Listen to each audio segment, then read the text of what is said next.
They say family is where you're always welcome back. But what happens when that very family, the only daughter you raised and loved your whole life, stabs you in the back the night you bury your beloved wife? Nathan Mercer lost everything in 7 days: home, money, dignity, and most painfully, faith in his family. But they were wrong to think he was dead. If you're watching this video, hit like now, subscribe to the channel so you don't miss the next part, and comment your city name below. I want to know how far this story has traveled in the world. The morning we buried Margaret, it rained so hard the cemetery workers had trouble keeping their footing in the mud.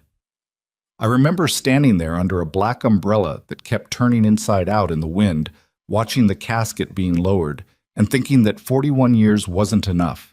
It was never going to be enough. Margaret had been sick for 2 years.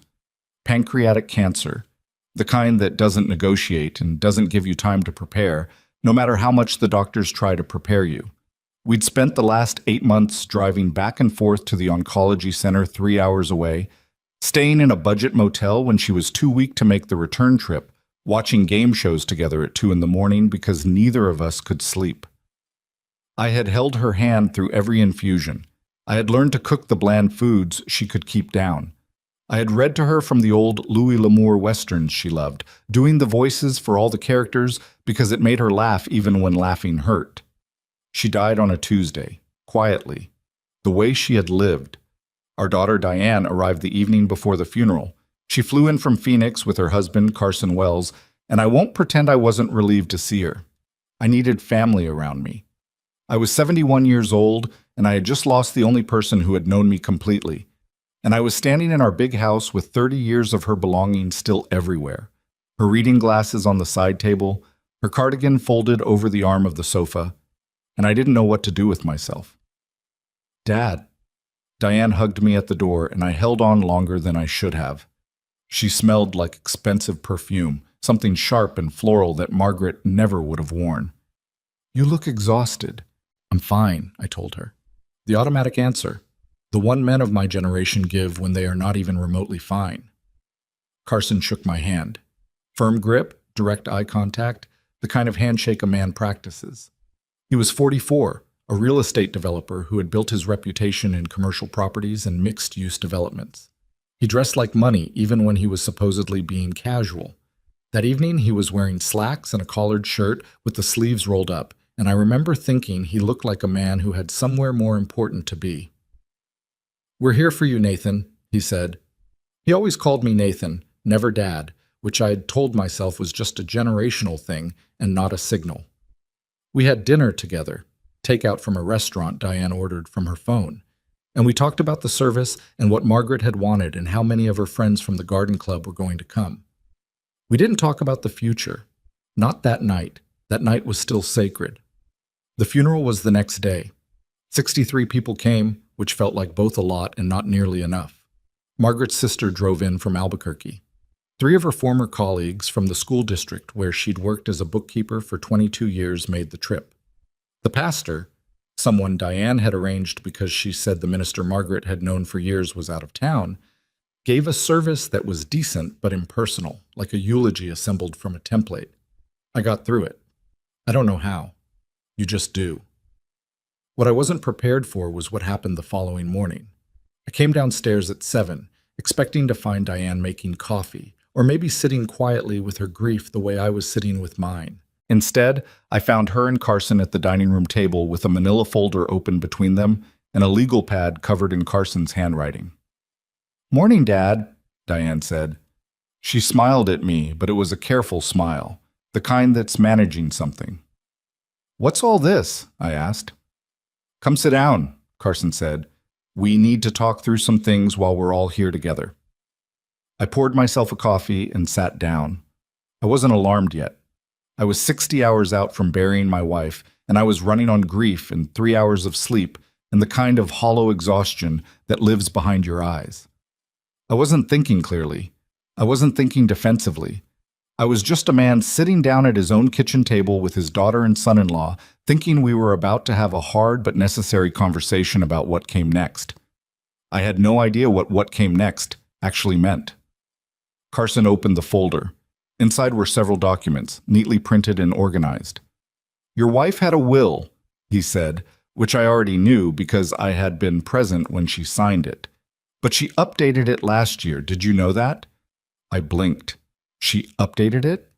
"About 14 months ago. Her attorney filed the paperwork. We've already been in contact with his office." I felt something cold move through my chest. She never mentioned that to me. "It can be hard to bring up," Diane said. Her voice was gentle in a practiced way. "Especially when she was sick. She probably didn't want to upset you." I looked at her. My daughter. The little girl I had coached through her first bicycle ride in our driveway, who I had driven to every single one of her dance recitals for 7 years, whose college tuition I had paid without complaint, even when money was tight, who had cried on my shoulder the night her first serious boyfriend broke her heart. "What does the updated will say?" I asked. Carson slid one of the documents across the table. "The house passes to Diane. The primary accounts are split, with the larger portion going into a trust that Diane administers. You retain a property out in Kern County, a farm Margaret inherited from her uncle years ago." I stared at the document without reading it. My brain had stopped processing the words correctly. "The house passes to Diane," I repeated. "It was Margaret's wish," Diane said. "Dad, this house is too big for one person. You've said that yourself, and with your health, my health is fine." "Dad." She reached across the table and put her hand over mine. Her nails were perfectly manicured. "We're worried about you. That's all this is. We want to make sure you're taken care of." Taken care of. I turned that phrase over in my mind while Carson kept talking, explaining the logistics, the timelines, the accounts. I had built a career as a construction engineer. I had designed load-bearing structures for 30 years. I understood, at a fundamental level, how things held together and how they fell apart. And sitting at that table, I felt the first tremor of something I couldn't name yet, a hairline fracture in the foundation of everything I thought I knew about my family. The farm in Kern County. I knew the place, barely. Margaret had mentioned it a handful of times over the years. Her Uncle Harold had left it to her when she was in her 30s, some piece of desert land about 200 miles away that she'd never done anything with. The last time it came up in conversation, she described it as that crumbling old place, and we'd both laughed about what on earth we'd ever do with a broken-down farm in the middle of nowhere. And now, apparently, that was my inheritance. They didn't give me long to absorb it. The morning moved fast, faster than I understood at the time. Diane kept talking, Carson kept presenting documents, and there was a rhythm to it that I couldn't see clearly until much later. It was choreographed. Every question I asked had an answer waiting for it. Every hesitation I showed was smoothed over by one of them before it could develop into actual resistance. By noon, they had walked me through 3 separate documents that I signed. I am not a stupid man. I want to make that clear. I have a civil engineering degree and 40 years of professional experience, and I have navigated contracts and liability agreements and municipal permits for the better part of my adult life. But I was 71 years old, and I was grieving, and I trusted my daughter, and those 3 things combined into something that overrode every alarm that should have been going off in my head. The first document was described to me as a transition agreement for the house, an acknowledgement that the property transfer was being handled according to the will. The second was described as a management authorization that would allow Diane to handle the primary accounts during the estate settlement period. The third one, I didn't understand the third one at all, and when I said so, Carson smiled and said it was just standard probate paperwork and not to worry about it. Diane squeezed my hand and said, "Dad, we're on your side. We just want to get through this efficiently so we can all grieve properly." I signed. I have replayed that moment 10,000 times since. The pen in my hand, the paper on the table, my daughter sitting across from me with her careful smile and her expensive perfume and her eyes that did not look like the eyes of someone who was grieving at all. I signed. By the end of the week, I understood what I had done. The management authorization was not standard probate paperwork. It was a broad power of attorney document that gave Diane control over my primary financial accounts. Within 4 days, she had initiated 3 wire transfers totaling $260,000. the bulk of the liquid savings Margaret and I had accumulated over decades of careful, unglamorous work. I found out when I tried to use my debit card at the grocery store, and it was declined. I drove to the bank. The teller, a young woman who looked genuinely uncomfortable, told me the account balance was $412. She asked if I wanted to speak with a manager. I sat in the bank parking lot for 40 minutes before I could drive. I called Diane's cell phone. It rang 4 times and went to voicemail. I called again. Same result. I called Carson's number and he picked up on the 3rd ring. "Nathan," he said, his voice pleasant and measured. "What's going on?" "You know what's going on," I said. My voice came out steadier than I expected. "The accounts." "Oh, right. Diane moved those funds into the estate trust. It's all accounted for, part of the process." "Carson, that was our savings." "It's part of the estate, Nathan. It'll all get sorted out in probate. These things take a little time." A pause. "Are you doing okay? You sound stressed." "Stressed." I almost laughed. "I need to talk to Diane. She's at a meeting right now. I'll have her call you later." She didn't call. Not that night, not the next morning. When I drove to the house, my house, or what had been my house, the keypad code had been changed. I stood on the front porch for a full minute before I accepted what was happening. I rang the doorbell. Nobody answered, but I saw the curtain in the front window move. They were home. They just weren't opening the door. I want you to understand something about that moment. It wasn't like the movies where a person experiences a dramatic revelation and their face changes and the music swells. It was much smaller than that. It was standing on a front porch I had built the steps for with my own hands, in a neighborhood I had chosen because the elementary school district was good, outside a house where my daughter had grown up and my wife had died, and realizing with a slow and terrible certainty that the 2 people on the other side of that door did not care if I lived or died. That was the real grief. The other thing, losing Margaret, that was loss. It was devastating and enormous, and it would take years. But standing on that porch, that was something different. That was betrayal. And betrayal, I was learning, has a different weight than grief. Grief bends you. Betrayal breaks something specific. I drove to the one motel in town that charged by the week. It was a tired beige building off the highway with a vending machine that didn't work and a parking lot that smelled like motor oil. I paid cash for 2 weeks, which took nearly everything left in my wallet. That night, sitting on the edge of a bed with a polyester comforter and a television bolted to the wall, I went through everything. The paperwork they'd had me sign, the account notices I'd been forwarding to Diane because she'd asked me to, said it would make the process easier. The language in the will update, which I now read with the specific and miserable focus of a man who has nothing left to do but understand how badly he's been played. The farm in Kern County. I pulled it up on the motel's slow Wi-Fi. Satellite images, county records, anything I could find. Dusty acreage. An old farmhouse with a collapsed roof section. A barn that looked held together primarily by habit. A dirt road running a 1/4 mile from the county highway. 240 acres of what appeared to be absolutely nothing. Margaret, I thought, why?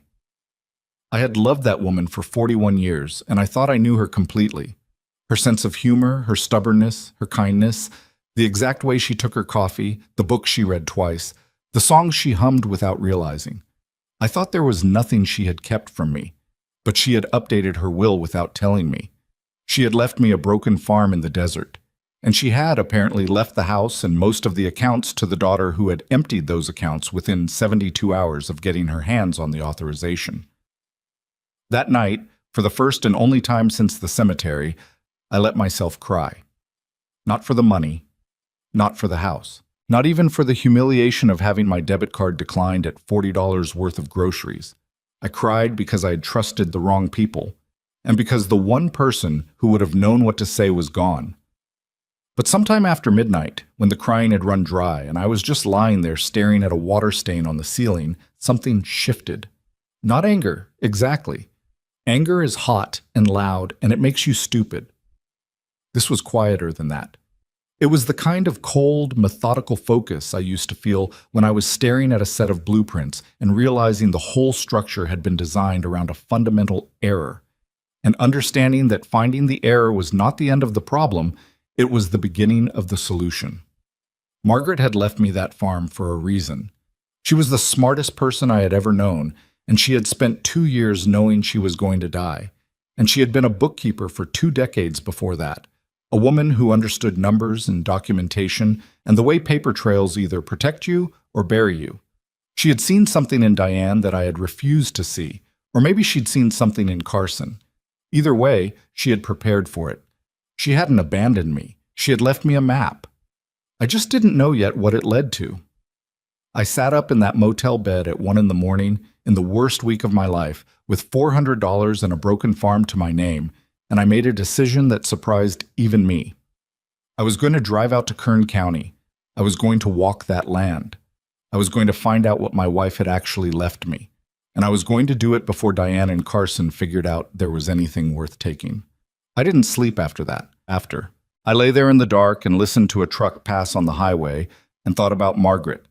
Not the hospital version, not the casket version, but the alive version, the version that sat across from me at breakfast for 40 years and read the newspaper with her reading glasses pushed up on her forehead and argued with me about whether the coffee was too strong. She had been trying to tell me something. She just hadn't been able to say it while she was still alive.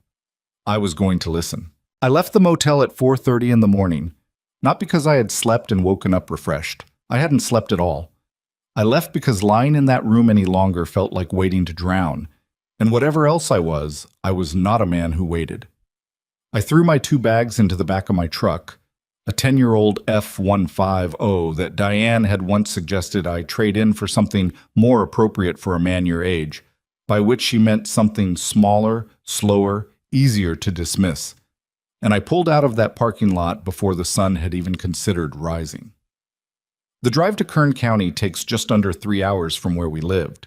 I did it in the dark, mostly on 2-lane roads once I got off the interstate, with the high beams cutting through scrub brush and the occasional jackrabbit freezing in the light before bolting.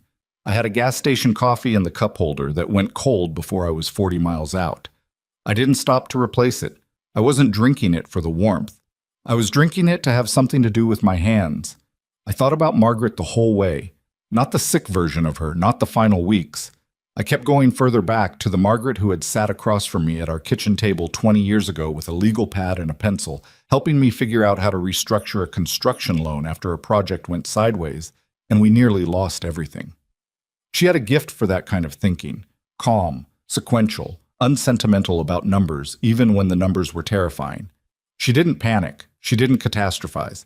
She just looked at the problem and said, okay, let's figure out what we actually have. She had known Diane since Diane was born. She had loved her the way mothers love daughters, completely and with full awareness of every flaw. And somewhere in the last few years of her life, while she was sick and I was focused on taking care of her, she had made a series of decisions about that farm and that will and those documents that she had never once brought up in conversation. That wasn't an accident. Margaret didn't do things by accident. The sun was just beginning to lighten the eastern horizon when the GPS told me to turn off the county highway onto a dirt road. I felt the truck's suspension absorb the change in surface and slowed down. The road was rutted and uneven, and on either side of it the desert stretched out flat and pale in the early light, creosote bushes, the occasional saguaro, dust that hadn't been disturbed in a long time. The property appeared after about a quarter mile. My first honest reaction was that it looked worse than the satellite images had suggested, which was saying something. The farmhouse was a 1-story structure that had probably been modest even in its prime, and its prime was clearly at least 50 years ago. The roof had partially collapsed on the eastern side. The front porch had lost 2 of its support posts and sagged at an angle that made it look exhausted. The windows that weren't boarded up were filmed with desert grime. The barn, set back about 60 feet from the house, was larger than I expected and in slightly better shape. Slightly being the operative word. The wood siding had gone gray and was pulling away from the frame in several places. The big rolling door at the front was padlocked with a chain that looked newer than anything else on the property. I sat in the truck for a moment. "Okay, Margaret," I said out loud, to nobody. "What am I looking at?" I got out and walked the property first, the way I always approached a new site. Perimeter first, details after. The acreage was flat and dry and cracked. Nothing had been cultivated here in decades. There were the remnants of what might have been an irrigation system, pipes half buried in the dirt, but they hadn't carried water in longer than I could estimate just from looking. The land had been resting, or more accurately, the land had been waiting. I circled the barn twice before I tried the padlock. It was a heavy-duty unit, and the key I'd found in the envelope with the property documents, the one Diane and Carson had apparently not noticed or not bothered with, fit it cleanly. The lock opened with a solid chunk that echoed in the morning quiet. I rolled the door back on its track. The barn was empty, or it appeared to be. Just a dirt floor, wooden support beams casting long shadows in the early light filtering through the gaps in the siding, and the smell of old wood and dust, and something else I couldn't identify. I walked the length of it slowly. I was almost at the far wall when I noticed the floor. A construction engineer spends 30 years looking at surfaces: concrete, compacted soil, poured foundations. You develop an eye for when something doesn't match its surroundings. The dirt floor of that barn was consistent throughout, except for a section near the back wall, approximately 12 feet by 14 feet, where the surface was fractionally smoother and the color was a shade lighter, indicating it hadn't had the same years of weathering as the rest. It was subtle enough that someone not looking for it would never see it. But I was looking. I crouched down and pressed my hand flat against the surface. Concrete, sealed and painted to look like compacted dirt. I found the seam after another 10 minutes of careful inspection, a nearly invisible line running around the perimeter of the concrete section, with two flush-mounted steel handles that I only located because I ran my fingers along the edge until I found them. I took hold of both handles, braced my knees, and pulled. The hatch came up on a counterbalanced hinge, smooth and heavy, and clearly engineered by someone who knew what they were doing. Below it, a set of wide concrete steps descended into a lit space, battery-powered LED strips along the ceiling, still functioning, and below that light, the space opened up. I stood at the top of those stairs for a long moment. Then I went down. The vault, and that's the only word for it, was roughly 40 feet by 60 feet, with a ceiling height of about 10 feet. The concrete walls were poured smooth and sealed. Climate-controlled, I realized almost immediately. The air down there was cooler and drier than above, and I could hear the quiet hum of what turned out to be a discrete ventilation and temperature management system built into the far wall. Someone had spent serious money on this space. Not recently. The construction had the quality and style of work done at least 20 years ago, but the systems had been maintained and updated more recently, and what was in it stopped me cold. Along the left wall, parked with the precision of a showroom, were 6 automobiles. Not regular automobiles. A 1966 Shelby Cobra, painted an electric blue that looked wet even under artificial light. A 1957 Chevrolet Bel Air in two-tone cream and turquoise, perfect down to the chrome accents. A 1969 Dodge Charger in the original Hemi orange. A 1961 Ferrari 250 GT that I stood in front of for 30 seconds without breathing. A 1970 Plymouth Cuda convertible, and at the far end, partially covered with a cloth that had been folded back, a 1955 Mercedes-Benz 300 SL Gullwing that I recognized from the automotive reference books I'd read in my 20s. I knew enough about collector cars to know I was looking at several $1,000,000. The Ferrari alone, if it was genuine and documented, and standing in that vault I had no reason to believe it was anything other than both, was worth more than the house Diane had taken from me. I pressed my back against the wall and just breathed for a minute. Along the right side of the vault were 2 large steel filing cabinets, a working desk with a laptop computer in a protective case, and a series of cardboard archive boxes stacked neatly on industrial shelving. Against the back wall was a smaller locked cabinet, and taped to its front was a sealed envelope with my name written on it in Margaret's handwriting. Her handwriting. On an envelope in a vault 60 feet underground. My hands were not entirely steady when I pulled it free. Inside was a letter. 4 pages, front and back, in her careful script. She had always written by hand for anything important, said it forced her to think more clearly than typing did. The date at the top was 14 months ago, which meant she had written it during her second round of treatment, during the months when we had both been pretending to be more hopeful than we were. I sat down on the concrete floor. There were no chairs, and I read it. I'm not going to reproduce every word here, because some of what Margaret wrote was between a wife and a husband and belongs to nobody else. But I will tell you what she told me, because without it, none of what came afterward would make any sense. She had known about Diane and Carson for 3 years. Not suspected. Known. She had been keeping her own records. It had started, she wrote, when Carson approached her privately 2 years before her diagnosis with a proposal. He wanted her and me to invest a substantial sum in one of his development projects, a commercial complex outside Scottsdale. The returns he projected were aggressive, and the documentation he provided was glossy but thin. Margaret, who had spent 22 years as a bookkeeper and understood financial documents the way I understood load-bearing structures, had taken the materials to a friend of hers, a woman who had worked in financial forensics before retiring, and asked her to look them over. What came back was alarming. The project Carson was pitching was legitimate on its surface, but buried in the subsidiary structures was a pattern of fund routing that her friend described as consistent with the early stages of a fraudulent investment scheme. Not proven, not certain, but consistent enough that Margaret had declined the investment without telling me the real reason, and had begun, quietly, to watch. What she found over the following 2 years, documented in those filing cabinets, organized with the methodical precision of a woman who had never wasted a paper trail in her life, was a pattern. Carson had run at least 3 similar investment structures over the past 6 years. 2 had collapsed, with outside investors losing significant money, while Carson had exited early through layered corporate structures that were difficult but not impossible to trace. Diane knew. Margaret was careful to say she couldn't prove Diane had known at the beginning, but by the time she wrote that letter, she was certain her daughter understood exactly what her husband was doing and had chosen to remain his partner in it. She had also, the letter said, recognized that when she died, Diane and Carson would come for me. I was trusting, I was grieving, I would not see it coming. I couldn't tell you while I was alive, she wrote. I tried twice and couldn't do it. You love her the way fathers love daughters, completely and without condition, and I could not be the person who broke that.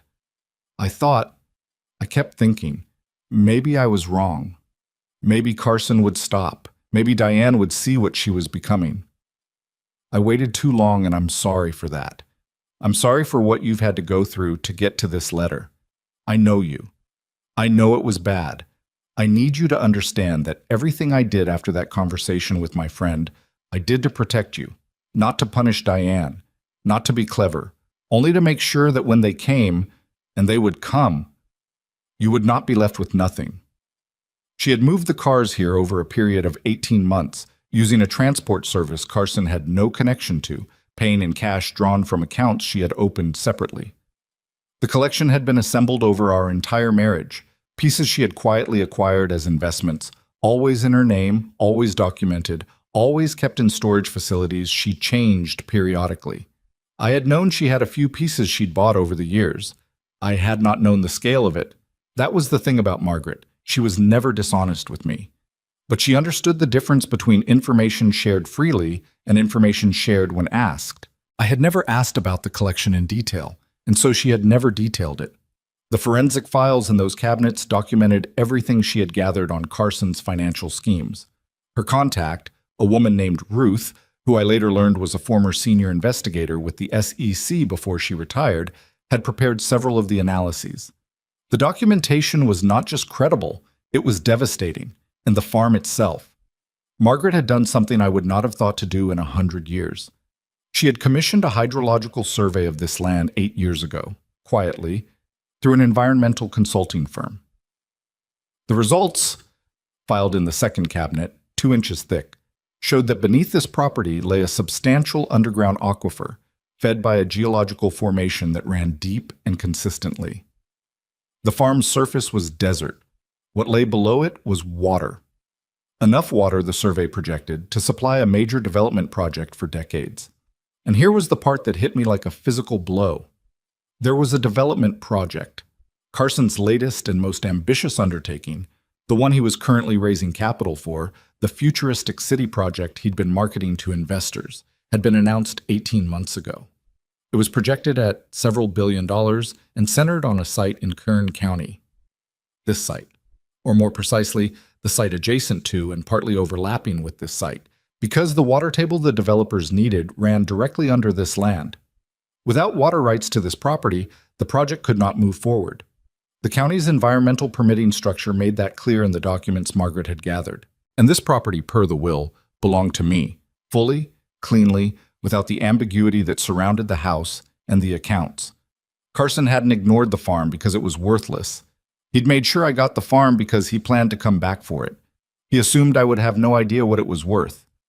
He assumed a broken-down old man handed a crumbling piece of desert, stripped of his savings and his home, would be in no position to resist when they returned with an offer or a threat. I sat on that concrete floor for a long time after I finished the letter. The cars, the files, the water, the letter. Margaret hadn't left me a broken farm. She had left me a fortress. I read the letter again from the beginning, more slowly. There was a postscript at the end of the last page, added in handwriting that was shakier than the rest, the way her writing had gotten in the final weeks.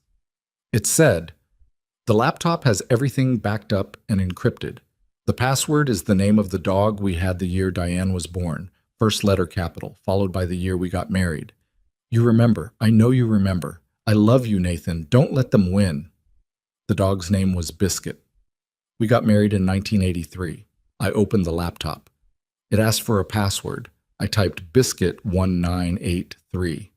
The screen unlocked, and there, organized in clearly labeled folders, was everything Margaret had built.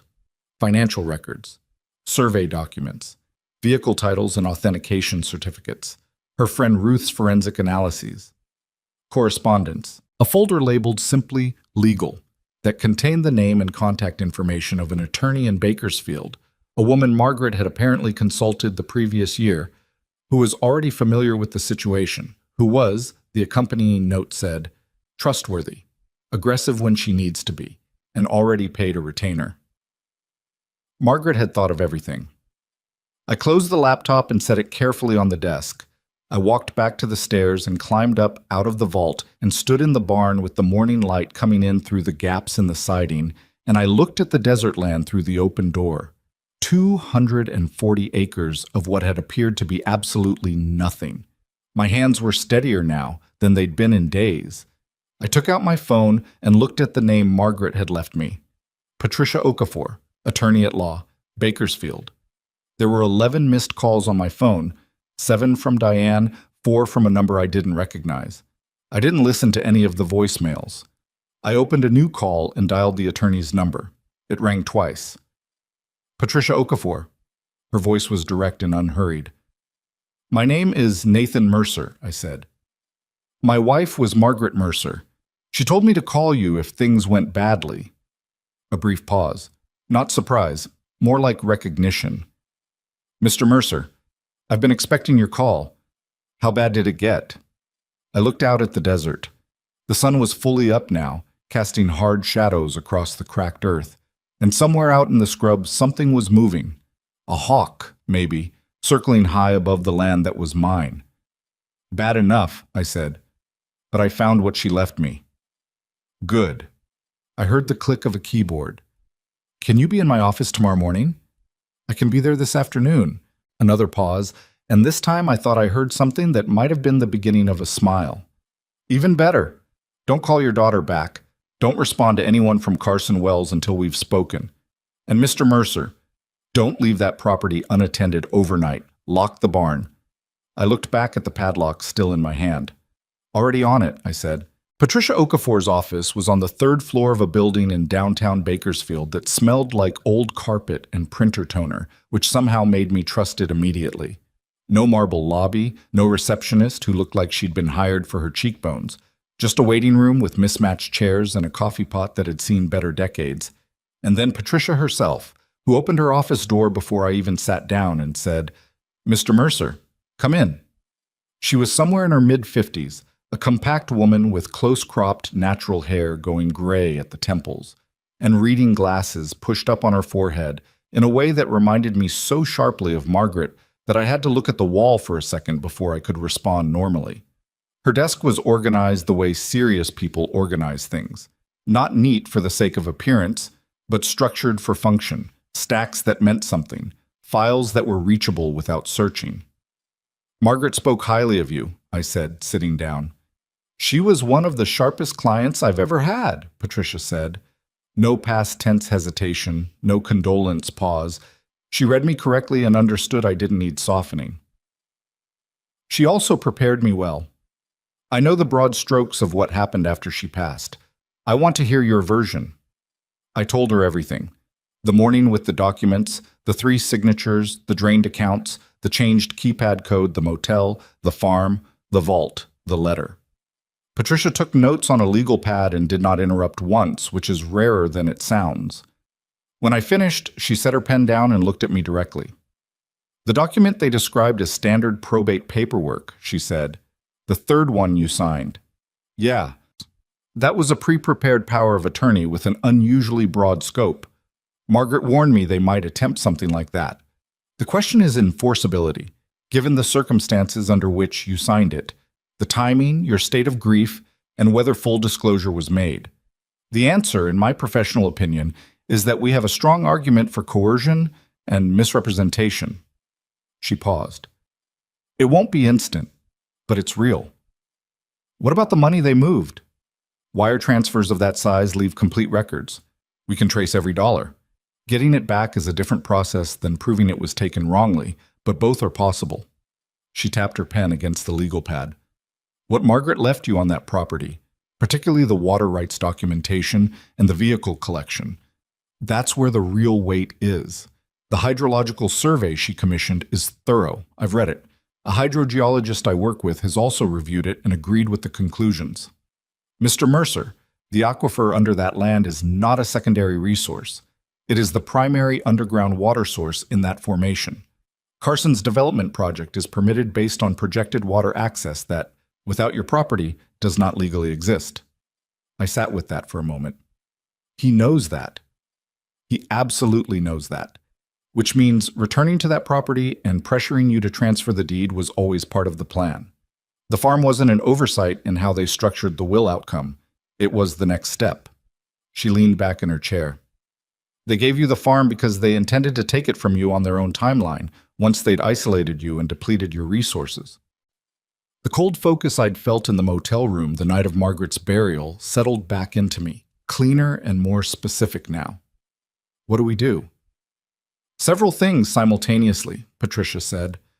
First, we begin the legal process to challenge the power of attorney document and the wire transfers. I've already drafted the initial filings. Margaret paid a retainer that covered preparatory work, and I've been ready to move since the day she passed. Second, we secure your assets. The vehicle collection needs to be formally appraised and the titles verified and filed. I have an appraiser I trust who can be at the property within the week. Third, and this is the part that requires something from you specifically, we need time. How much time? Enough to get the evidence package to the right people. Margaret's forensic files on Carson's previous investment schemes, Ruth Haddad's analyses, the fund routing documentation, the pattern across 3 separate projects, that goes to the SEC field office and potentially to federal investigators, depending on the scale of what they find when they open it up. That process, once started, moves on its own timeline. We can't rush it, but we need it moving before Carson moves on you. I looked at her. You think he's going to move soon? I think he's going to move the moment he believes the water rights situation is at risk of becoming complicated. She met my eyes steadily. Has he contacted you? Diane has called 7 times, 4 calls from an unknown number. Don't answer any of them yet. When they come to the property, and they will come to the property, I need you to not be the man who found what's in that vault. I need you to be the man they think you are. Confused, tired, a little lost, an old widower camping on a broken farm he doesn't understand, still grieving, not quite keeping up with the paperwork. I understood what she was asking. I had spent 30 years in construction management, which means I had spent 30 years in rooms where the other side was trying to assess what you knew and what you didn't know. And the single most powerful tool you had was controlling what they concluded. You want me to perform? I want you to buy us 48 hours once they arrive. Think you can do that? I thought about Carson sitting across from me at my dining room table with his folder and his practiced handshake, explaining the will update in that smooth, patient voice while Diane held my hand and the documents were already waiting. I thought about how confident he had been, how certain that I would simply accept what was placed in front of me. "Yeah," I said, "I can do that." The week that followed was the strangest of my life, and I say that having just buried my wife and discovered a secret vault under a barn in the desert. Patricia moved fast. The appraiser, a quiet, heavy-set man named Gerald, who wore the same windbreaker every day and spoke about automobiles the way surgeons speak about anatomy, arrived at the farm 2 days after my meeting with Patricia and spent an entire day in the vault. He emerged with a written preliminary assessment that made me sit down. The Ferrari 250 GT alone was authenticated and valued at $4.2 million. The full collection, conservatively, was worth north of $11 million. "Your wife," Gerald told me, pulling off his reading glasses and rubbing his face, "bought extremely well over a very long period of time and stored everything correctly. This is one of the best-maintained private collections I've assessed in 20 years. Margaret, buying well over a very long period of time. I almost smiled. The water rights attorney Patricia brought in, a man named Desmond who practiced environmental and property law and apparently testified before state water boards with some regularity, spent 2 days reviewing the hydrological survey and the county records. His conclusion was delivered with the precision of an expert who had made a career of saying exactly what the evidence supported and nothing more.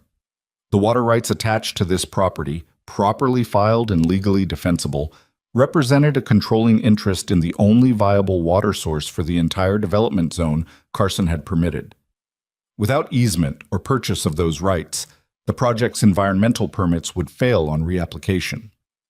He said this while standing in the barn with his sleeves rolled up and a coffee from the gas station 2 miles down the highway, and the matter-of-fact weight of it hit me the same way load calculations used to hit me when I was reviewing a structure and realized the numbers meant something decisive. Carson hadn't built a trap for me. He had walked into one Margaret had spent years preparing. The evidence package for the federal investigators took the longest. Ruth Haddad, Margaret's forensic contact, a 70-year-old former SEC investigator with iron posture and an absolute intolerance for sloppy documentation, drove out to the farm on the 3rd day and spent 6 hours at the desk in the vault going through the files she had originally prepared. She added to them, updated certain analyses, and by the time she climbed those concrete stairs at the end of the afternoon, she had a flash drive and a bound folder that she pressed into my hands with the seriousness of someone handing over something they'd built with their own effort and their own integrity. "Your wife was methodical," Ruth said. "This is solid, not circumstantial, documented, sourced, and traceable. The routing structures Carson used across 3 projects are consistent enough to establish pattern evidence, and the scale of the current project makes this federal, not state." She looked at me over her glasses. "I know people at the field office, not in a corrupt way, in a we've worked together for 30 years way. I'll make the call." "Thank you," I said. She shrugged, which I think was the equivalent of a lengthy emotional speech from someone like Ruth. "Margaret asked me to help her protect her husband. I'm finishing what I started." I spent those nights in the farmhouse, which was significantly less comfortable than the motel, but mine in a way the motel never was. I patched the worst draft gaps with materials from a hardware store in the nearest town, ran an extension cord from the barn's electrical system for light and a space heater, and slept on a cot I bought at a camping supply place. It wasn't comfortable. It also wasn't the worst sleeping situation of my life. I'd spent 2 weeks on a job site in Wyoming in my 40s in a trailer where the heat worked approximately 40% of the time, and I hadn't died from that either. What kept me up was not the discomfort. It was the waiting and the phone. Diane had stopped calling after the 3rd day of no response, which told me something. Carson, I suspected, had told her to stop, to let the silence do the work, to let me feel the isolation and the resource depletion and the grief until I was soft enough to approach. He was operating on a timeline. He had investors expecting movement on the development project. He needed the water rights resolved, which meant he needed my property, which meant he was going to run out of patience soon. He ran out on day 6. I was eating crackers and canned soup, the farm diet of a man with limited options, when I heard the sound of vehicles on the dirt road, two sets of headlights through the cracked window. I checked my watch, 8:47 in the evening. I called Patricia first. One ring. "They're here," I said. "Remember what we talked about," she said.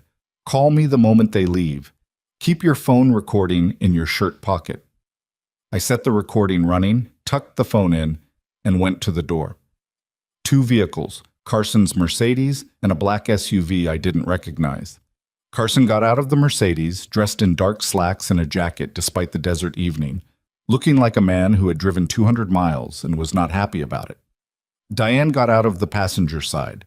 She was in jeans and a blouse, her hair pulled back, and she looked not guilty exactly, but like someone who had made a decision they were committed to and wasn't going to revisit.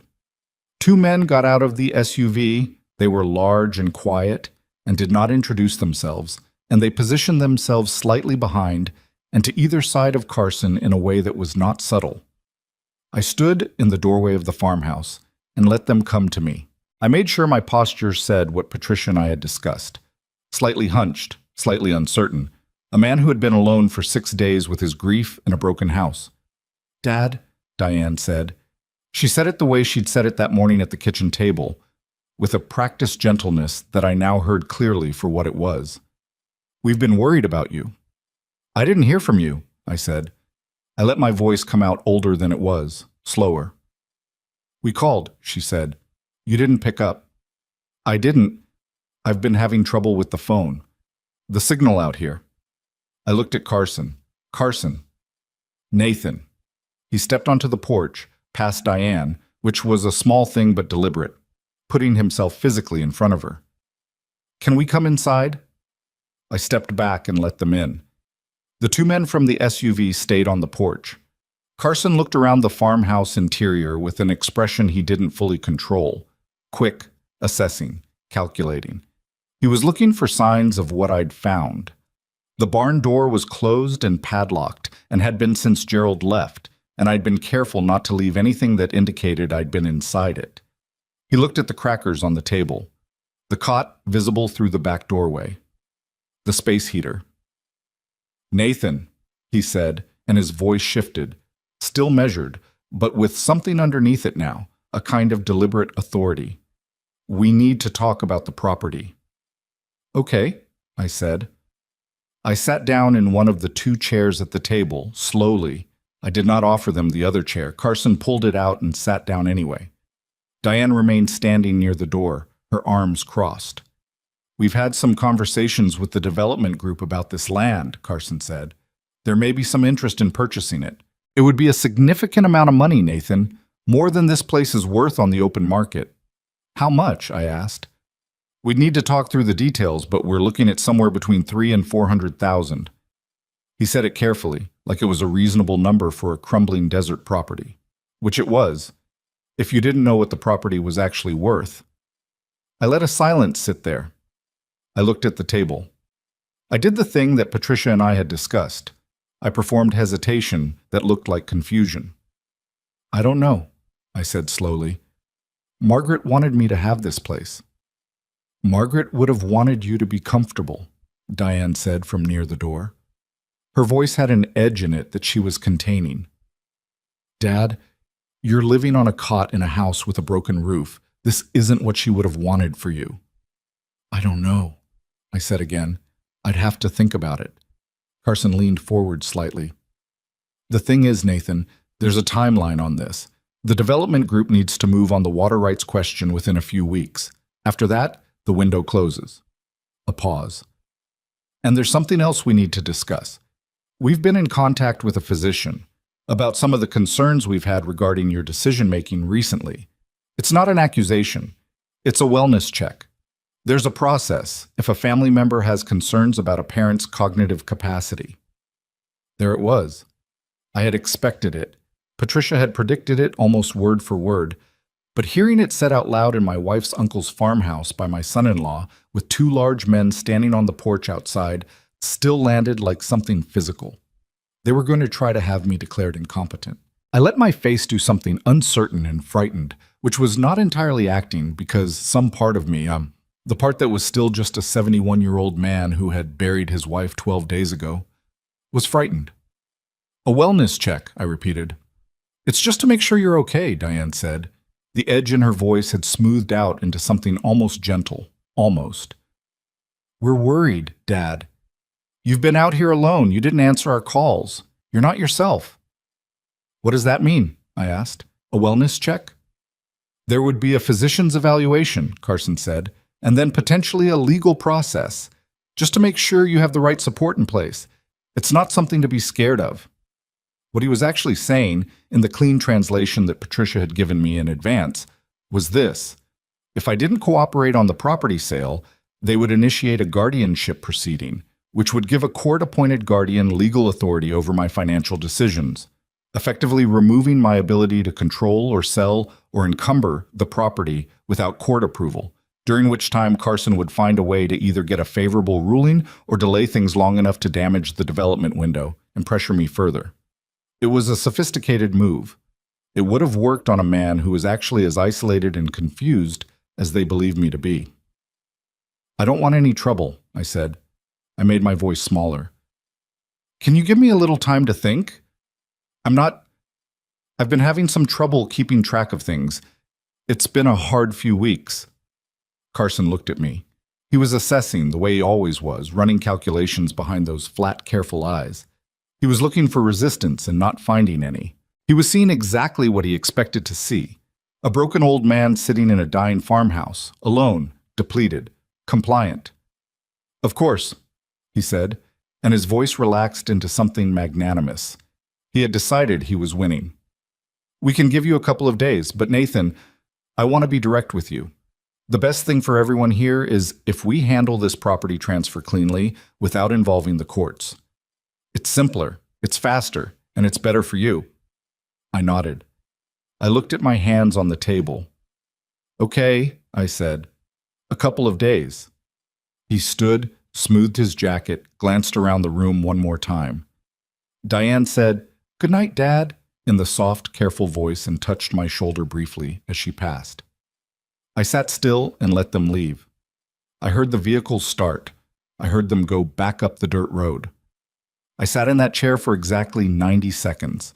Then I straightened up, pulled my phone out of my shirt pocket, stopped the recording, and called Patricia.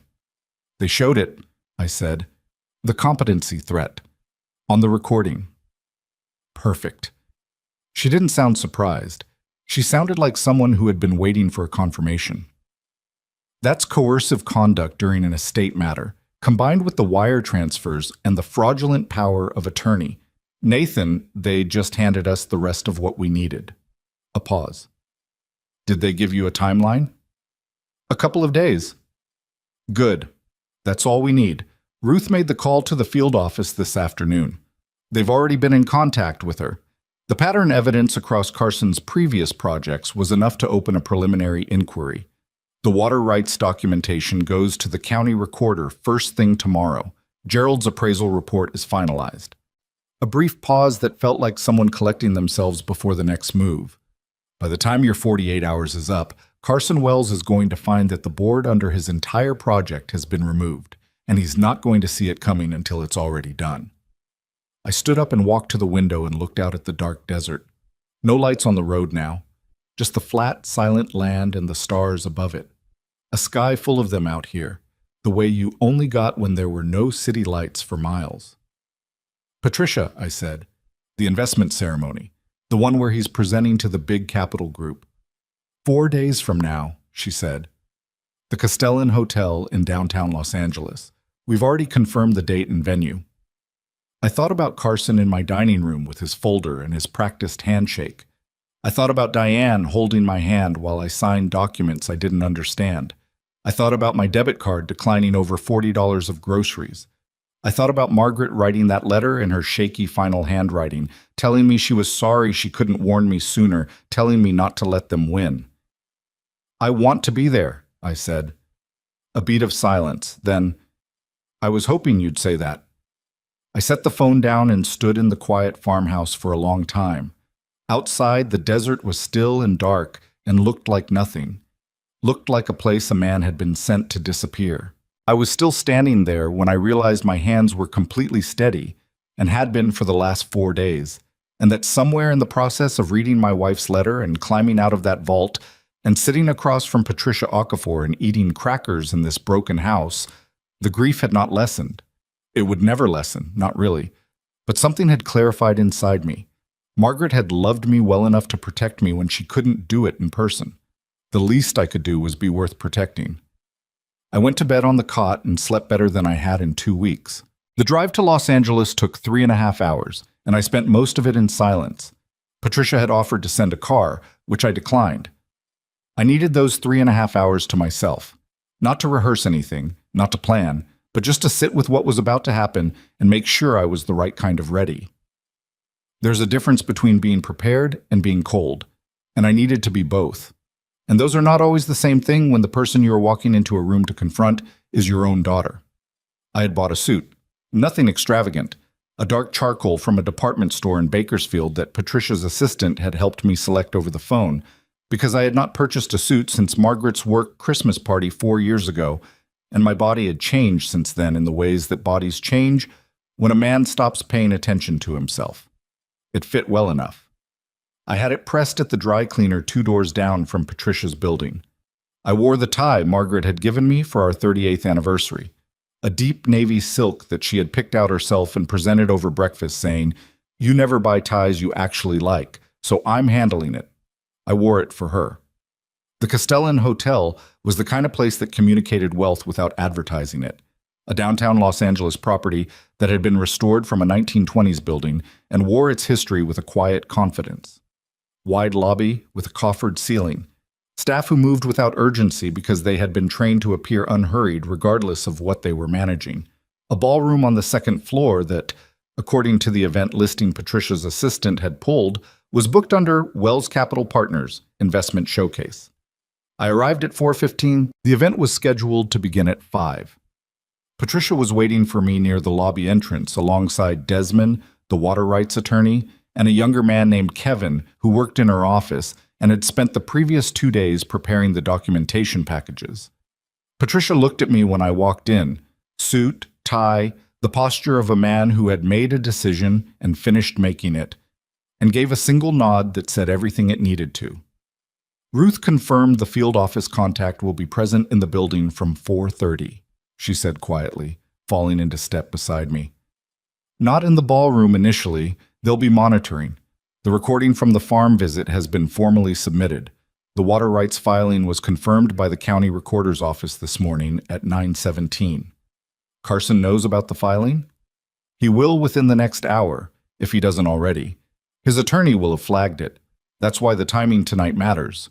Once he knows the water rights are formally recorded and legally defensible, he'll know the project's permitting is in jeopardy, and his instinct will be to manage the investors in that room before the information spreads." She glanced at me. "He'll want to contain it." "We're not going to let him contain it." Kevin handed me a leather portfolio. Inside were 3 sets of documents, organized by tabbed section. The recorded water rights filing, the legal challenge to the fraudulent power of attorney, and the wire transfer records, and a condensed version of Ruth's forensic analysis covering Carson's 3 prior investment structures. Patricia had prepared a matching package for each of the 12 principal investors who were confirmed to be attending the evening's presentation. "We hand these to the investors directly?" I asked. "After he begins his presentation," Patricia said. "Not before. I want him in the middle of his pitch when this lands. I don't want him to have time to reframe it before they've already heard his version." She was matter-of-fact about it in the way that told me she had been in rooms like this before and understood that timing in a situation like this was not strategy. It was everything. "Kevin will handle distribution to the investors while you address the room. I'll be positioned near the door. Desmond has a statement prepared for any questions about the water rights filing." I looked around the lobby. Well-dressed people moving through, staff arranging things for the evening. A banner near the elevator bank that read, "Wells Capital Partners" in clean sans serif font with a rendering of a gleaming architectural complex beneath it. The futuristic city Carson had been selling to anyone willing to listen. One more thing, Patricia said. She stopped walking and turned to face me directly. When you walk into that ballroom, you are not a victim making a scene. You are a property owner with documented legal standing, represented by counsel, presenting verified information to parties with a material interest in receiving it. You are not there to embarrass your daughter. You are not there for revenge. You are there because those investors deserve to know what they're funding before they commit. A pause. Can you hold on to that when it gets hard in there? I thought about Margaret. Not the sick version, not the letter version, just Margaret at the kitchen table 30 years ago, looking at a problem with a legal pad and a pencil and saying, "Okay, let's figure out what we actually have." "Yes," I said. The ballroom was arranged with round tables for the investors and a raised presentation area at the front. Podium, screen, the kind of lighting that makes everything look like a commercial. By 4:50, most of the seats were filled. 12 principal investors and their associates, which meant the room held perhaps 30 people in total. The table arrangements suggested a dinner to follow the presentation.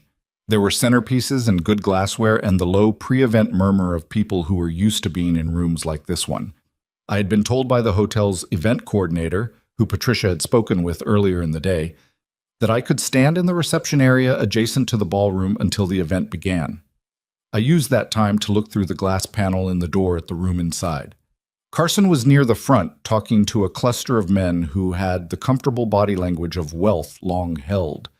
He was in a dark suit, animated, working the room. Good at it. He had always been good at it. Diane was at a side table with two women I didn't recognize. She was dressed in a deep red, and her hair was down, and she looked, from a distance, like a woman at ease at a successful event.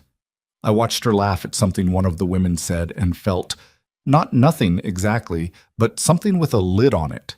Something I had decided I would feel later, in private, with more time than I currently had. Carson moved to the podium at 5:02. "Good evening," he said, and his voice in that microphone was the best version of itself. Warm, confident, with just enough informality to suggest he was among friends. "I want to thank each of you for being here. What we're presenting tonight is, I genuinely believe, the most significant project of my career, and frankly one of the most important development opportunities in the Western United States in the last 2 decades. He clicked to his first slide. The architectural rendering filled the screen, gleaming towers, green spaces, the visual language of a future that looked like money. I opened the ballroom door and walked in. I was not running. I was not performing anger. I was walking the way I used to walk onto a job site when something had gone structurally wrong, and I was the engineer who understood why, with the particular authority of a person who knows exactly what they're looking at and is not confused by it. Carson saw me when I was about 10 feet inside the door. I watched his face go through something he couldn't stop. A flicker of surprise, then a quick recalibration, then the attempt to reassert the smooth surface. He did it in under 2 seconds, which told me he had prepared for the possibility of disruption, just not this specific disruption. "Nathan," he said into the microphone with a kind of controlled geniality that said to the room, "This is a minor thing. I'm handling it. This is a private event." "I'm aware," I said. My voice carried without the microphone.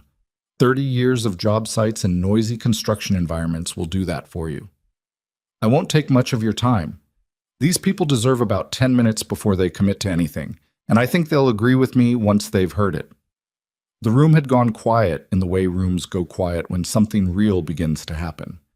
I could feel it, the shift in attention, 30 people recalibrating what kind of evening this was going to be. "Security," Carson started.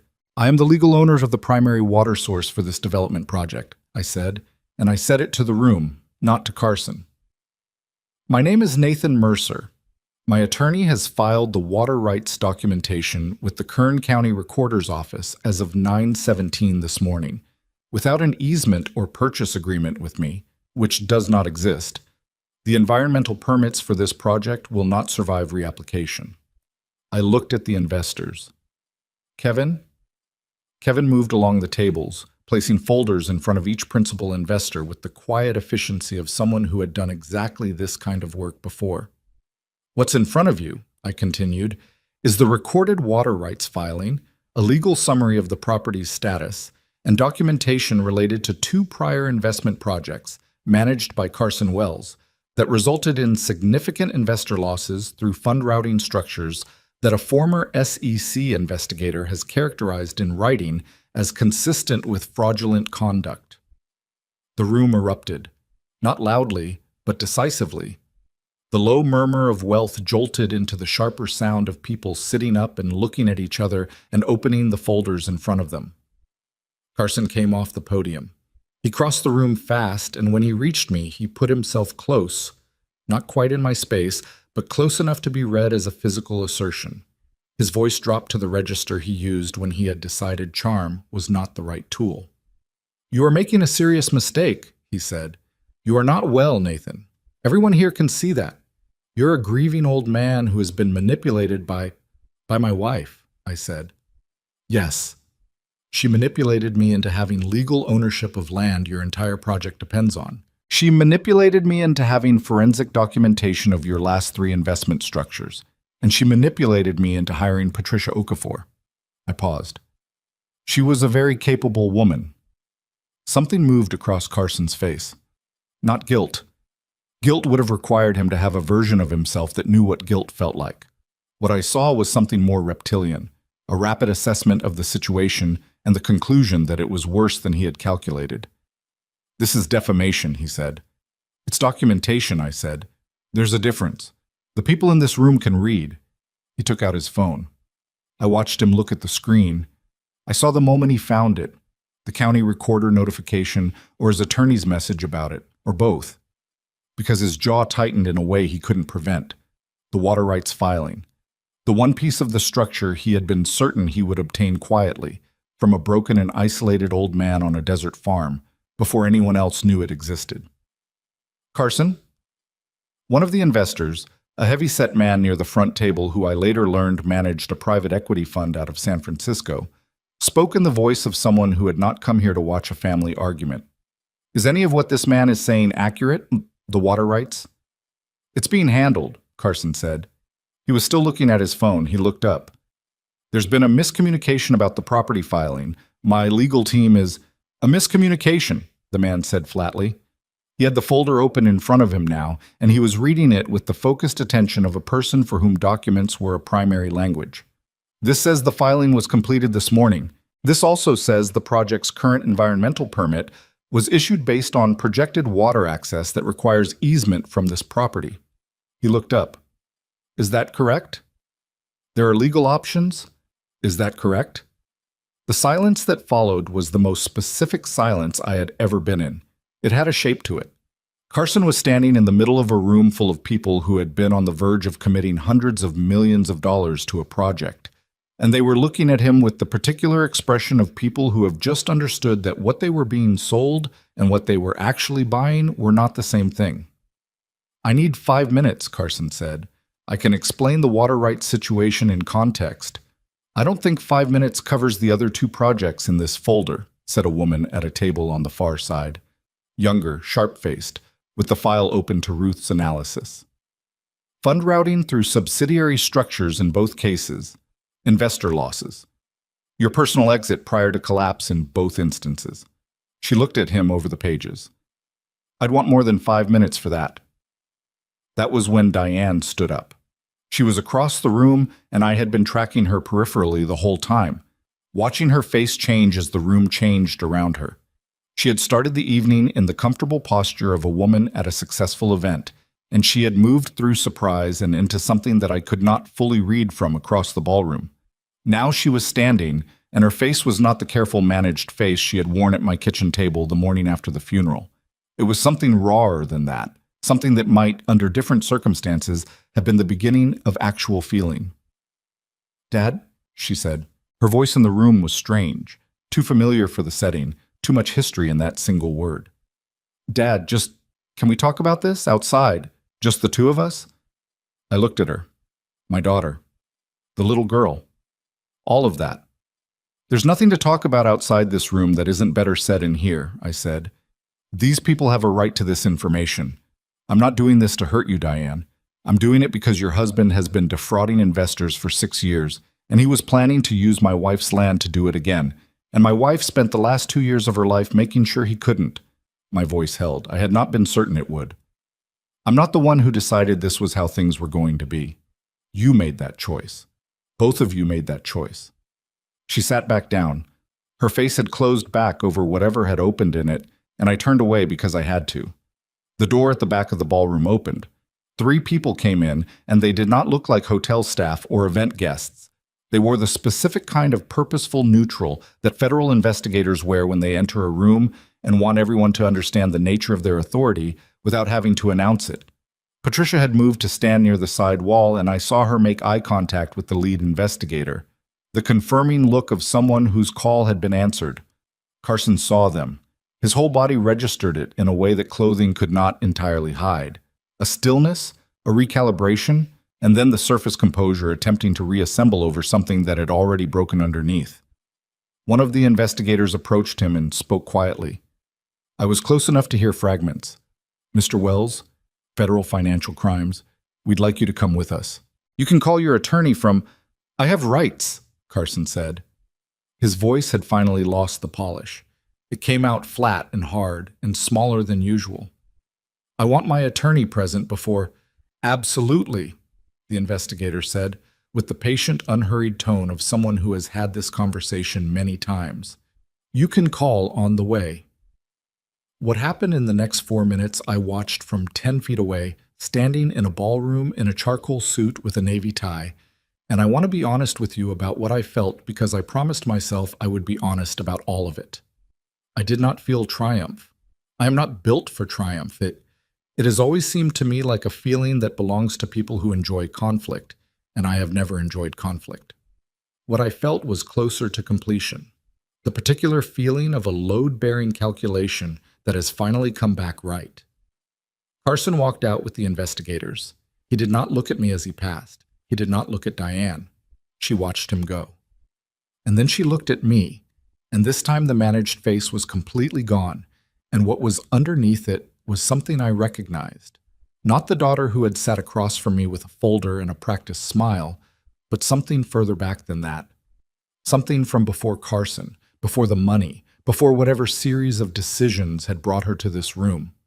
She looked for just a moment like someone who understood exactly how far they had fallen and could see no way back up. I looked at her for a long moment. Then I walked to where Patricia was standing. The water rights are secure? I asked, because that was the practical thing, and I needed a practical thing to hold on to. Filed and confirmed, she said. Carson's attorney will challenge, but Desmond gives it a 90% chance of holding. The documentation is too thorough. She paused. Ruth's materials were enough to open a formal investigation. What happens after that is not in our hands, but the field office doesn't open formal inquiries without reasonable cause. They had more than reasonable cause.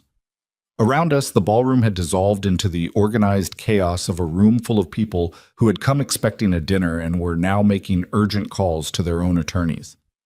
The Wells Capital Partners banner was still on the screen above the empty podium, the architectural rendering of the gleaming future city still glowing behind it, untouched by any of what had just happened in the room beneath it.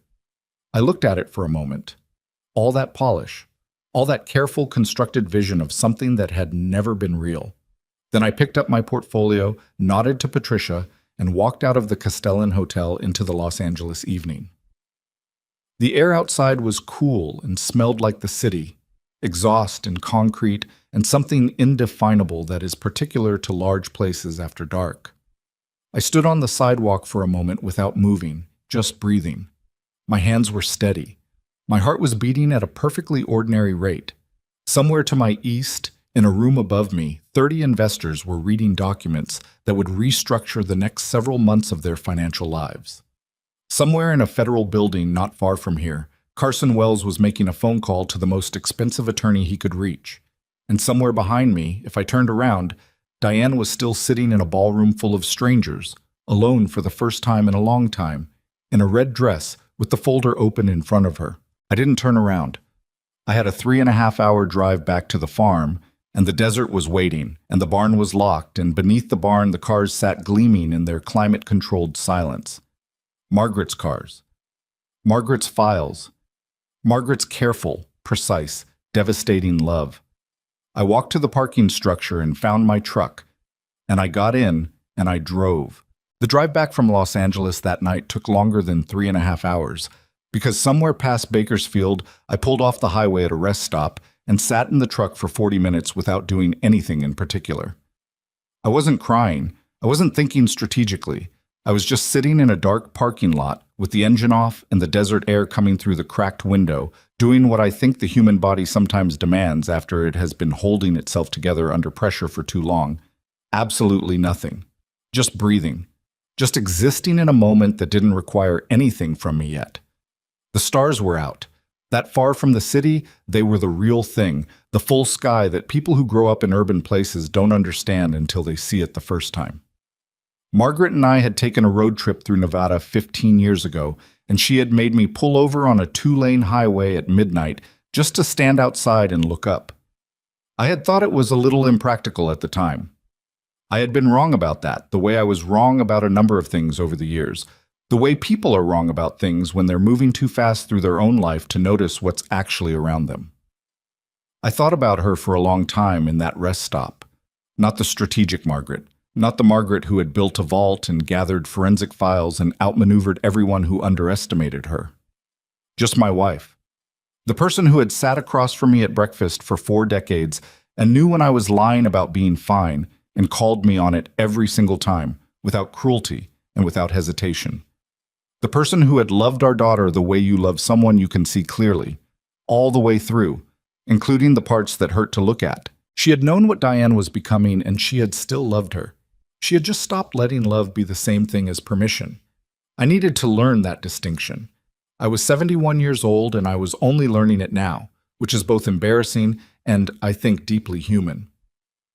I started the truck and drove the rest of the way to the farm. The weeks that followed moved in 2 registers simultaneously.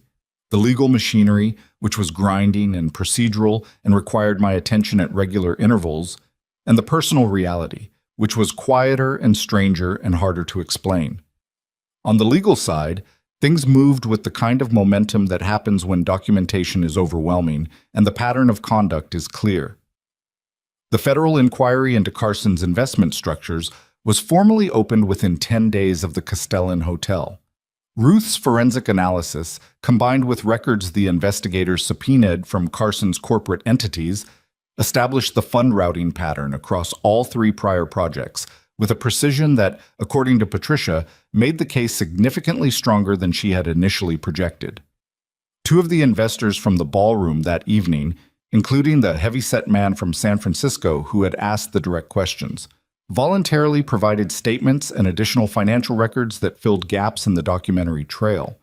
Carson was arrested formally 6 weeks after the hotel. The charges, when they came, were substantial: securities fraud, wire fraud, and conspiracy to commit financial fraud across multiple jurisdictions. His attorney, who was expensive and competent, negotiated hard in the preliminary hearings. None of it changed the weight of what was documented. The house I had built my marriage in, where Diane had grown up, where Margaret had died, was seized as part of the asset freeze on Carson's holdings, because it had been transferred into a jointly held entity structure shortly after the will was executed, which Patricia said was either extraordinarily convenient or extraordinarily stupid, depending on how you looked at it. She believed it was both. The fraudulent power of attorney was successfully challenged in court, and the wire transfers, all $260,000 of them, were traced, frozen, and returned to me over the following 3 months, arriving in installments that Patricia tracked with the obsessive thoroughness of someone who had built her career on not letting opposing counsel find places to hide money. The water rights held. Desmond's 90% confidence turned out to be accurate. Carson's legal team challenged the filing on 3 separate technical grounds and lost all 3. The development project, the gleaming futuristic city on the rendering that had been glowing on the screen above an empty podium, collapsed without the water rights and without its lead developer, and without the investors who had been in that ballroom and were now collectively pursuing their own legal remedies. The permits expired. The subsidiary companies were unwound. The whole architecture of it came apart, the way structures always come apart when the foundational calculation was wrong from the beginning. I watched all of this from the farm. That might seem strange, that I stayed on the farm while my legal situation was being resolved, while a house I had lived in for 30 years sat empty and contested 200 miles away. But I had made a decision, sometime in those 40 minutes at the rest stop, that I was not going back to that house even if I could. Not because of what Diane and Carson had done there, though that was part of it, but because it had been Margaret's house in the way that mattered, and Margaret was gone, and the version of my life that house represented was over. The farm was something different. The farm was what came next. I am not a romantic man. I want to be clear about that. I am an engineer. I think in load capacities and drainage gradients and material tensile strength. But there was something about that land, the flat, honest desert of it, the way it asked nothing of you and concealed everything, that had gotten into me during those first weeks and hadn't let go. I had arrived expecting nothing and found the full weight of my wife's love buried 60 feet under a barn floor. That does something to a person. It recalibrates what you think you know about what a place can hold. I fixed the farmhouse roof first, hired a local crew from the nearest town, 2 brothers and a nephew who worked construction and didn't ask many questions and did solid work. We replaced the collapsed eastern section, reinforced the framing, put on a new metal roof that would handle the occasional desert rain and the heat and the decades. I did some of the work myself, which the brothers thought was either admirable or insane for a man my age, and which I did partly because I am still capable of it, and partly because there is something about physical work that quiets the interior noise in a way that nothing else quite matches. I got the porch level again, fixed the windows, ran new electrical through the farmhouse off the barn system, which was already robust because Margaret had built it to support the vault's climate control. By the end of the second month, the farmhouse was not beautiful, but it was solid, which has always seemed to me the more important quality. Gerald, the appraiser, returned with a colleague to complete the full authentication and appraisal documentation on the vehicle collection. The final certified total came in at $14.3 million, which was higher than the preliminary estimate because the Gullwing's provenance documentation, a meticulous file Margaret had assembled over 20 years of careful acquisition, turned out to be exceptionally complete, and complete provenance on a car like that moves the number significantly. Gerald told me, standing in the vault with his reading glasses pushed up on his forehead, that in 30 years of working with private collections, he had rarely seen documentation this thorough. "Your wife," he said, for the second time since we'd met, "was extraordinary." I left the cars in the vault. Not forever. I had conversations with 2 auction houses and a private collector network about eventual disposition, and Patricia's office was handling the estate tax implications, which were considerable. But for the time being, I left them where Margaret had put them, in the climate-controlled silence under the desert floor, because moving them felt premature, like I hadn't finished being in the same space as her choices yet. It was in the 3rd month that Diane called. I had been expecting it, not hoping for it, not dreading it exactly, just knowing it would come, the way you know weather is coming when the light changes in a certain way. I was on the porch when the phone rang, drinking coffee in the early morning, watching a hawk work the updrafts above the scrub line. I picked up. "Dad." Her voice was different than it had been. Not the managed softness of the kitchen table morning, not the controlled distress of the ballroom. It was flatter than either of those. Emptier. The voice of someone who has been living in the wreckage of their own decisions long enough that the shock has worn off, and what's left is just the ongoing fact of it. "Can we talk?"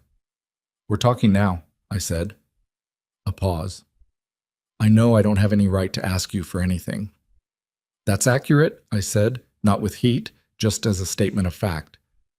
I'm not living in the house anymore. They seized it. I'm staying with a friend." Another pause. "Carson and I are... the marriage is over." I filed. She said it the way people say things they have rehearsed because saying them unrehearsed is too destabilizing. "I don't know if that matters to you." "It matters," I said. "Not in the way you might think. It just matters." "Dad, I need you to understand something." Her voice changed, tightened into something that was trying to hold back more than it could. I knew. I knew what Carson was doing. Not everything, not all of it, but enough. I knew the wire transfers weren't. I told myself it was estate management. I told myself you'd be fine. I kept telling myself things that let me not look at what I was actually doing. A long silence on the line. I don't have an excuse. I've been sitting here for 3 months, trying to find language that makes what I did something other than what it was, and there isn't any. I chose him over you. I chose money over my family. And Mom she already knew. She already saw it. And I let her die thinking her daughter was that person. I sat with that for a moment. The hawk was still up there, riding the warm air above the desert, not working especially hard, just using what the environment provided. I had been watching birds of prey out here with a new kind of attention. They were honest creatures. They didn't perform anything. Your mother didn't die thinking you were a lost cause, I said finally. She died loving you and being clear-eyed about what you'd become, and understanding those weren't the same thing. She was a complicated woman. She could hold more than one true thing at a time. Diane made a sound that wasn't quite crying but was adjacent to it. I'm sorry, Dad. I know it doesn't fix anything. No, I said. It doesn't. Is there anything I can do? I thought about the question honestly, because she deserved an honest answer rather than a kind one. Not right now, I said. Maybe not for a long time. I don't know yet. What I know is that I'm not going to tell you that it's fine when it isn't, and I'm not going to pretend that an apology on the phone undoes what happened. I'm also not going to tell you that you're permanently beyond anything, because I don't believe that about people. But where we go from here, if we go anywhere, that's going to be built out of what you actually do over time, not what you say. She was quiet for a long moment. That's fair, she said softly. I need you to do something for me, I said. Not for my sake, for yours. Get yourself a lawyer who has nothing to do with Carson's world, and make sure you're protected from the fallout of what he did. I don't know what exposure you have legally, and I can't help you with that, but you need someone competent in your corner who isn't compromised. I paused. Your mother would have told you the same thing. I know. A breath. Dad? In the letter she left you, did she say anything about me? I looked out at the desert. The hawk had drifted further east now, a small dark shape against the pale morning sky. What Margaret had written about Diane in that letter was between a mother and the husband she trusted with it. Some of it was sorrow, some of it was clear-eyed assessment, and some of it, the last part of the section about Diane before the postscript, had been something that I understood, reading it, was meant for me to carry rather than to deliver. A mother's private grief that had nowhere left to go. She said she loved you, I said. Completely, without qualification, even knowing everything. I paused. That's what she said. Diane didn't respond for several seconds. When she did, her voice was very small. Okay, she said. Okay. We stayed on the line for another minute without either of us speaking, which was not uncomfortable. Then she said goodbye and I said goodbye, and I sat on the porch for a long time after, with the coffee going cold in my hand. I want to be honest about what I felt after that call, because I think the honest version is more useful than the clean version. I did not feel resolved. I did not feel the particular warmth that comes from reconciliation in the way movies present reconciliation, the swelling, the relief, the sense that the broken thing has been mended. What I felt was something more complicated and less comfortable than that. Grief for what my daughter had become and might not fully come back from. Anger that had quieted but not disappeared. And underneath both of those, something stubborn and inconvenient that I could only call love, because it was still there regardless of what I did with it, the way load-bearing elements stay in place even when the structure around them has changed completely. I was not going to sacrifice myself on the altar of that love. Not again. Not the way I had in those first days after Margaret died, when I had trusted blindly and signed things I didn't understand and paid the full cost of my own willingness to believe the best about someone who had stopped deserving it. But I was also not going to pretend the love wasn't there. That seemed like its own kind of dishonesty. What I understood, sitting on that porch on that morning, was that you could love someone and still hold a boundary they had to earn their way back across. That those two things were not in contradiction. That forgiveness, if it came, would be something I gave myself, not a restoration of trust that hadn't been rebuilt yet. Real trust is not given because someone apologizes for taking it. Real trust is rebuilt the way everything worth having is built, slowly, with demonstrated work, over time. I was 71 years old and I had just learned this. That is either a tragedy or a testament to how long it can take to understand the things that matter. I have decided it is the latter because the alternative is too depressing to sit with. The formal legal resolution of Carson's case took 8 months from the date of arrest. He pled guilty on 2 of the major counts after the evidence package made a full trial inadvisable for his defense, accepting a negotiated sentence that included significant prison time and mandatory restitution to the investors who had lost money in his prior schemes. The restitution figure was large enough that it would take years to satisfy. The attorney who negotiated it told the financial press that his client accepted responsibility for his actions, which is the kind of sentence that lawyers write, and which means precisely nothing about whether the person actually does. The house was sold by the court as part of asset liquidation. I did not attend the sale. I had driven by it once in the early weeks, not for any particular reason, just to see it from the street. It looked the same from outside. It looked like a house where a family had lived. I sat in front of it for about 5 minutes and then drove away, and I have not been back since.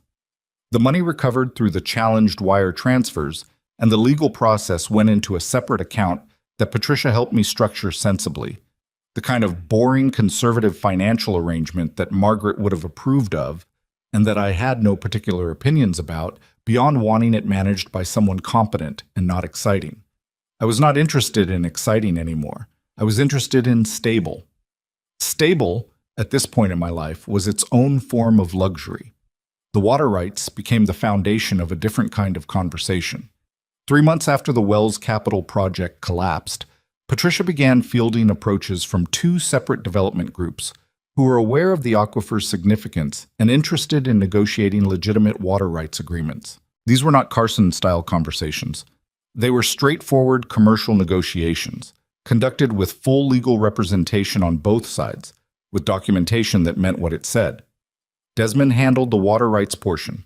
Patricia handled everything else. I will not pretend I was fully present in all of those conversations. I attended the important ones, asked the questions that mattered, deferred to Patricia and Desmond on the technical points where their expertise exceeded mine. What I understood clearly, and what I held on to through all of it, was that those rights represented something Margaret had protected for me. I was not going to give them away cheaply or quickly or without understanding what I was agreeing to. I was going to be the man she had left them to. We settled on an agreement with one of the development groups, a long-term water rights easement with terms that protected the aquifer's long-term viability and provided annual payments that were, Patricia said with the closest thing to enthusiasm she showed about financial matters, genuinely significant. Not generational wealth in the headline sense, but permanent, documented, defensible income from a piece of land that had looked, to everyone who underestimated it, like nothing. The day the agreement was signed, I drove out to the barn in the late afternoon and opened the vault and went down the stairs and stood among the cars. The Shelby Cobra in its electric blue, the Ferrari with its long nose and its history, the Gullwing with its doors that opened upward like something that wanted to take flight. Margaret had touched every one of these. She had made decisions about them over years, paid attention to them, maintained them with the same methodical care she had brought to everything she believed was worth keeping. I sat on the stairs at the bottom of the vault for a long time. "Okay," I said, to the cars, to the room, to whoever or whatever was still present in the choices this space represented. "Okay, I think we're going to be all right. I'm living on the farm now, full time. This is not a temporary arrangement. I have rebuilt the farmhouse into something genuinely livable. Not grand, not the 30-year house with the good neighborhood, and the finished basement and the kitchen Margaret had renovated twice because the first renovation wasn't quite right. This is a simpler house. Clean lines, good materials, a porch that faces west so you get the sunsets, which out here are a specific kind of extravagant that seems almost unnecessary given everything else the desert provides. I have a vegetable garden that is partially successful, which means some things grow and some things don't, and I am learning the difference by being wrong about it and trying again. Ruth Haddad comes out for dinner occasionally. She lives 3 hours away and she is not sentimental about driving, and she will argue about anything from wine to federal regulatory policy with a sharp precision that I find genuinely entertaining. She was Margaret's friend before she was involved in any of this, and she carries Margaret in the way people carry friends they have lost, with the particular combination of grief and gratitude that is different from every other kind. Patricia remains my attorney. She has become, without either of us making a formal announcement of the fact, something closer to a friend, the kind of professional relationship that occasionally has dinner attached to it when the business portion is done. She is more guarded than Ruth and funnier than she lets on, and she takes her work seriously enough to have given my wife 2 years of careful preparation for the sake of a client she genuinely respected. Gerald sold the Shelby Cobra and the Plymouth Cuda through a private collector network at prices that made the initial appraisal look conservative. The remaining 4 cars are still in the vault, where I am in no hurry to put them anywhere else. I visit them sometimes, in the evenings, when the desert is cooling down and the light through the barn slats goes gold. I don't need to explain why. Some things don't require explanation. Diane and I have spoken 11 times since the phone call on the porch. The conversations are careful and not always comfortable, and that is the right pace for where we are. She has a job now, bookkeeping, which is either ironic or fitting, and I have decided to call it fitting because it connects her to her mother in a way I'd rather read as meaningful. She has made, as far as I can tell, the series of smaller decisions that add up to a life being rebuilt. I am watching. I am not rushing. The door is not closed, but I am the one who decides when it opens further, and I am in no hurry. She asked me in the 9th conversation whether I ever thought about what things would have been like if I had never found the vault, if I had been the man they believed me to be. Depleted, isolated, too broken by grief, and too trusting by nature to fight back.